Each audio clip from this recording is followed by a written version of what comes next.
Hello à tous, j'espère que vous allez bien. Nous c'est Kiki et Manou, ça fait 3 mois qu'on est en Nouvelle-Zélande pour un PVT. Et si toi aussi tu es en train de regarder cette vidéo, c'est que soit tu prépares ton PVT ou alors que tu es déjà sur place. C'est vrai qu'on a reçu pas mal de commentaires qui nous demandaient comment ça se passait pour les démarches, le budget à prévoir, les courses, enfin bref, plein de questions comme ça. Et là, on va tout répondre en une seule vidéo. Du coup, cette vidéo elle va être découpée en plusieurs chapitres dans lesquels on abordera les thèmes suivants, donc les démarches administratives avant de partir. Ensuite, on va parler du budget, de l'arrivée sur place, on abordera également l'achat du véhicule et enfin, on verra tous les conseils pour trouver du travail.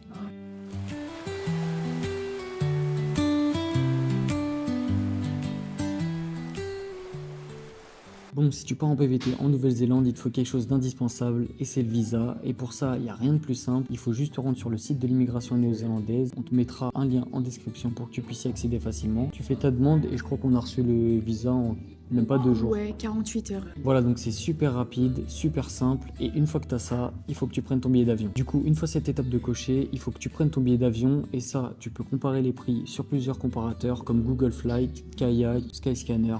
T'en as plein. Il faut que tu regardes où est-ce que tu veux arriver parce qu'il y a plusieurs arrivées en Nouvelle-Zélande, notamment Queenstown, Christchurch ou Auckland. Nous, ce qu'on te recommande, c'est quand même d'arriver à Auckland. Pour ce qui est des démarches administratives, même pour trouver un van, c'est vraiment le plus pratique. D'ailleurs, avant de réserver ton billet d'avion, fais bien attention à la saison à laquelle tu veux arriver parce que si jamais tu comptes arriver en plein hiver, donc de juin à août, donc ce qui est l'été pour nous, Tu auras beaucoup moins de choix au niveau du van, au niveau du travail et ce sera plus galère un peu pour tout. donc nous, notre recommandation, c'est vraiment d'arriver au niveau du printemps, donc entre septembre et aller novembre maximum. Ensuite, une étape super importante qu'il faut pas que tu négliges, c'est prendre une assurance. Pour ça, on a opté pour l'assurance Chapka. On te mettra un petit lien en description. C'est vraiment super important de prendre une assurance quand tu es en voyage parce que tu ne sais pas ce qui peut t'arriver et ça peut extrêmement vite monter en termes de tarifs. Par exemple, une simple hospitalisation pour une cheville foulée, ça peut vite monter à plus de 600-800 $. Donc on est conscient que c'est quand même un coût de prendre une assurance, mais bon, ta santé n'a pas de prix. Et puis ce qui est cool, si par exemple tu prends Chapka, c'est que tu peux payer en plusieurs fois. Donc nous, on est prélevé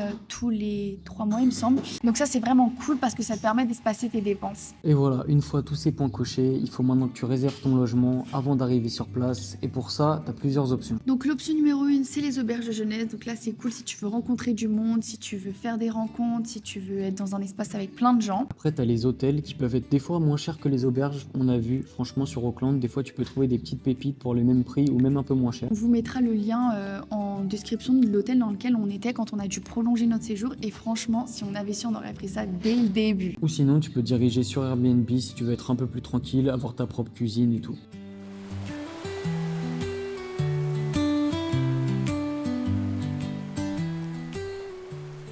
Deuxièmement, il est très important que tu définisses un budget car si tu pars en PVT, tu pars pour une longue durée et sans budget, tu peux vite faire des dépenses inutiles, tu peux te perdre. Enfin, vraiment définir un budget, c'est un de nos meilleurs conseils. Donc, du coup, ce budget va dépendre de ton projet. Donc déjà, un gros point qui va jouer sur ton budget, c'est savoir si tu veux prendre un van ou une voiture. Les deux, je pense que ça va être le montant le plus important de ton budget et donc il faut bien que tu le définisses. Pour les véhicules, en général, une voiture, ça tourne entre 2 000 € et allez, 5 000 € grand maximum. Et pour les vannes, ça sera plutôt entre 8 000 € et 15 000 € grand maximum. Donc ces tarifs sont des fourchettes, bien sûr ça dépend des critères, des kilomètres, de comment il est équipé. Enfin bref, ça ce sera à vous de voir. Deuxième point très important, ça va être la vie sur place et comment allouer son budget pour les différentes dépenses. Comme les courses, l'essence, les restaurants, tout ça, il faut bien que ce soit limité pour gérer son PVT. Et c'est surtout que tout dépend de comment tu veux gérer ton PVT. Si par exemple quand tu arrives, tu veux direct être en road trip, donc dans ce cas-là, tu vas devoir taper sur tes sous, économiser. Ou alors si comme nous, tu travailles directement et comme ça, après, tu tapes sur tes sous que tu as gagné en travaillant. Mais quand même, à noter que quand on est arrivé, on a quand même pris pas mal de sous de ce qu'on avait prévu sur notre budget, donc pour l'assurance, pour l'essence, pour les premiers jours, donc les courses, enfin toutes ces choses-là. Et petit conseil sur le budget que vous allez prévoir, prévoyez toujours un peu plus en cas d'imprévu. On ne sait jamais ce qui peut arriver, vous êtes à l'autre bout du monde, donc prévoyez bien ça. Nous, on l'a appelé le budget imprévu, donc ça peut être par exemple... Si vous tombez en panne, enfin bref, toutes ces choses-là, ça peut vite arriver et donc pour ça, il faut avoir un petit budget de côté.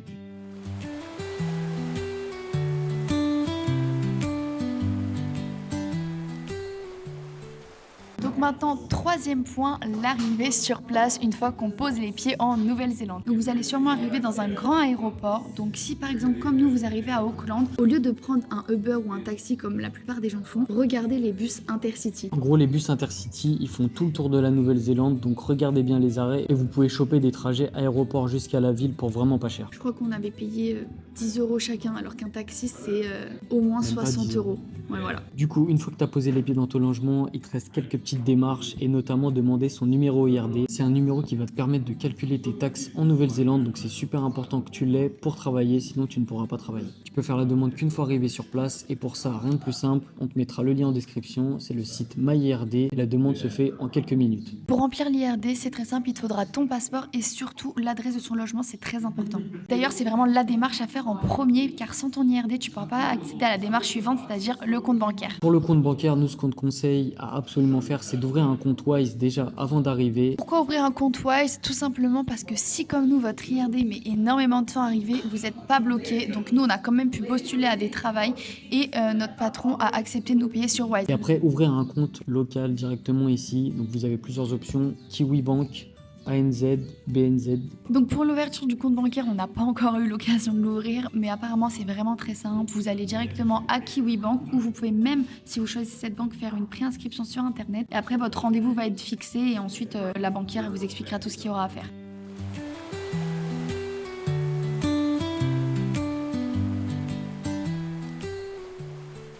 Bon, une fois que toutes les démarches précédentes sont terminées, vous pouvez enfin entamer la recherche de votre véhicule. Donc pour ça, on vous conseille quand même de rechercher avant même d'arriver en Nouvelle-Zélande et de prévoir des rendez-vous avant même d'être sur place. Pour ça, rien de plus simple, vous regardez sur Facebook, sur Marketplace, vous allez voir des tas et des tas d'annonces, vous envoyez des messages à tout le monde et surtout vous négligez aucun modèle parce que comme nous, on est arrivé et il y a des modèles qui nous plaisaient un peu avant d'arriver et au final, quand on les a vus, c'était vraiment pas du tout ça. Notamment le Mitsubishi L300, on en avait repéré énormément et quand on l'a vu au Carrefour, donc ça on vous expliquera ce que c'est juste après, on s'est dit que c'était vraiment petit et que c'était pas ce qu'il nous fallait. Donc c'est vraiment très important de prévoir des rendez-vous avec plusieurs types de véhicules pour que vous puissiez vous comparer et voir dans lequel vous vous sentirez le mieux, parce que si comme nous vous voulez y vivre pendant un an, il faut vraiment que ça soit un truc cosy et dans lequel vous vous sentez bien.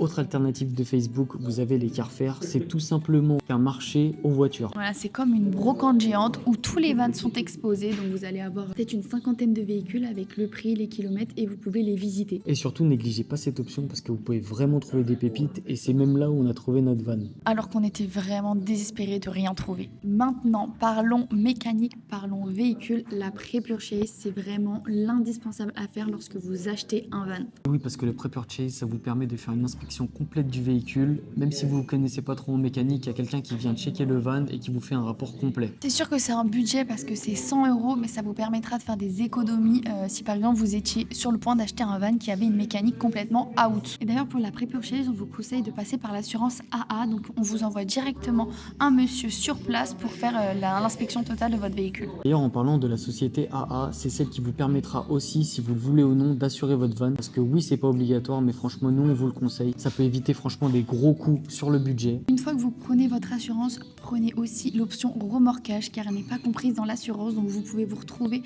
à devoir payer des centaines de dollars juste pour remorquer votre voiture ou votre van. Donc c'est sûr que c'est un coût l'assurance, mais au moins ça vous protège et ça vous évite des grosses dépenses inutiles. Parce que en plus de ça, ici vous allez voir, il y a beaucoup de gravel road et rien qu'un pet sur le pare-brise, si vous prenez pas l'assurance, c'est à vos frais.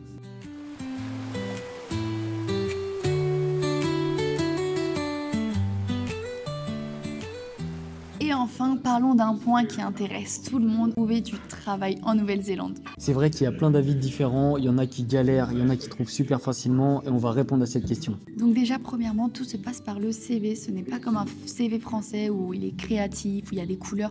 Non, ici c'est très simple, très rectiligne. Pour ça d'ailleurs, on vous a fait un template gratuit que vous pouvez télécharger directement en description, c'est cadeau. Maintenant, savoir où postuler et comment postuler. Donc nous, déjà, un conseil qu'on vous donne, c'est d'oser postuler partout. Même si vous n'avez jamais fait de restauration, même si vous n'avez jamais fait de ménage, même si vous n'avez jamais...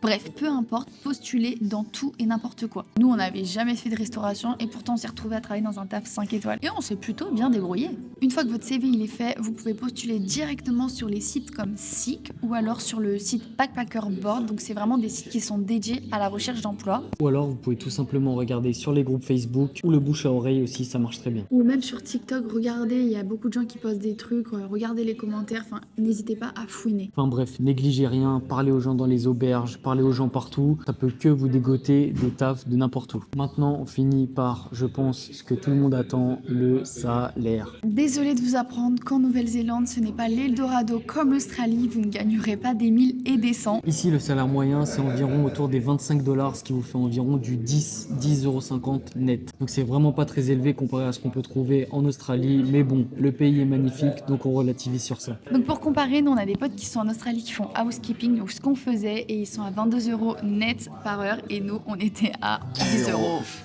Et ouais, ça fait moins rêver, mais bon, c'est comme ça. Voilà, donc on espère que cette vidéo vous aura plu, qu'elle vous aura servi, et que maintenant vous appréhendez mieux votre arrivée en Nouvelle-Zélande. Voilà, si jamais vous avez des questions, n'hésitez pas à les poser en commentaire encore une fois, on répondra, on essaiera de répondre à tout le monde. Ou rejoignez-nous directement sur Instagram, donc c'est pareil, Kinuma Travel, et sur TikTok également pour suivre notre aventure en immersion totale. Et voilà, n'hésitez surtout pas à vous abonner, à liker, et nous on se retrouve pour les prochains vlogs.